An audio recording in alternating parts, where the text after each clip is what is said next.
आजका यस स्वागत कार्यक्रमका सभापति रिजन गर्ती मगर, प्रमुख अतिथि, आकर्षक व्यक्तित्व, विद्यालयका संस्थापक निर्देशक बालकृष्ण शर्मा सरज्यू, संस्थापक प्रिन्सिपल पुरानपुरज्यू, सम्पूर्ण 10+2 पढाउने लगायत अरू शिक्षक शिक्षिका साथीहरू तथा आयोजक कक्षा वर्ग आयोजक विद्यार्थी भाइ बहिनी र आगन्तुक विद्यार्थीहरूमा मेरो तर्फबाट न्यानो अभिवादन र नमस्कार छ। आज कक्षा क्लास 11 र क्लास 12 को संयुक्त आयोजना र आजको कार्यक्रममा विशेष गरेर क्लास 12 द्वारा आयोजित यस वेलकम एन्ड ओरिएन्टेसन प्रोग्रामका आदरणीय अध्यक्षज्यू, यसै गरेर आजका प्रमुख अतिथि ज्योतिकुञ्ज बोर्डिङ स्कुलका संस्थापक निर्देशक बालकृष्ण शर्मा सर, क्लास 2 का भाइस प्रिन्सिपल सन्तोषी म्याम, भीम सर र एन्टायर टिम सर म्यामहरू र आदरणीय छोराछोरीहरू र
organizing such a spectacular welcome program.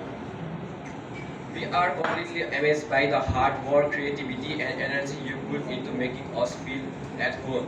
The brilliant singing and energetic dancing performance absolutely stole the show and set a fantastic tone for academic year ahead.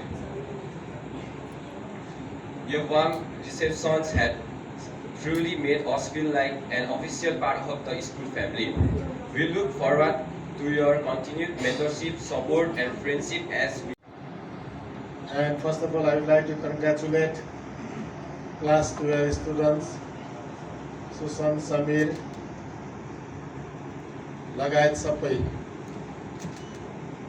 Class 12 का सबै बाबु नानीहरूलाई म धेरै धेरै बधाई दिन चाहन्छु र तपाईहरुले धेरै मेहनतका साथ छोटो समयमा यो कार्यक्रमको आयोजना गर्नुभयो। तपाईहरुलाई विशेष धन्यवाद दिन चाहन्छु। आजको यस कार्यक्रमका प्रिसाइडिङ अफिसर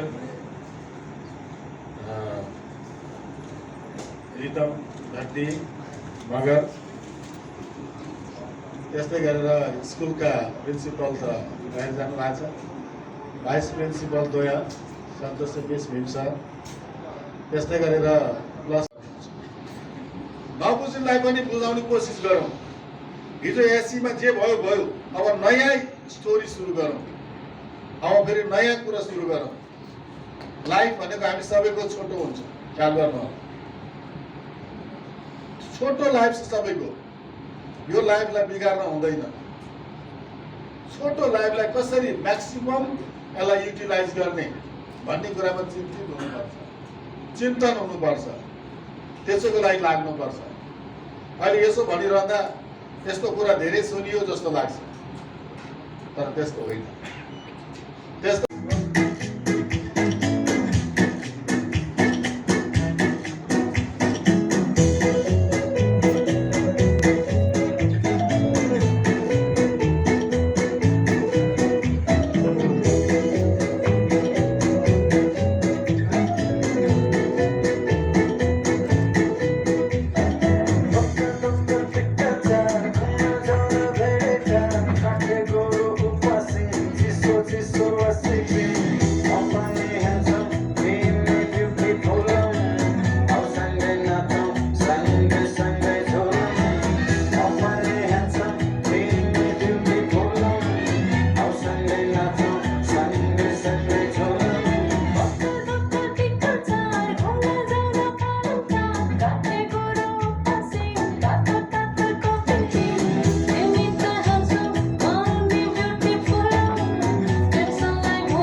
कक्षा 12 का बाबुहरू हुनुहुन्छ कक्षा 11 का हेलो हाई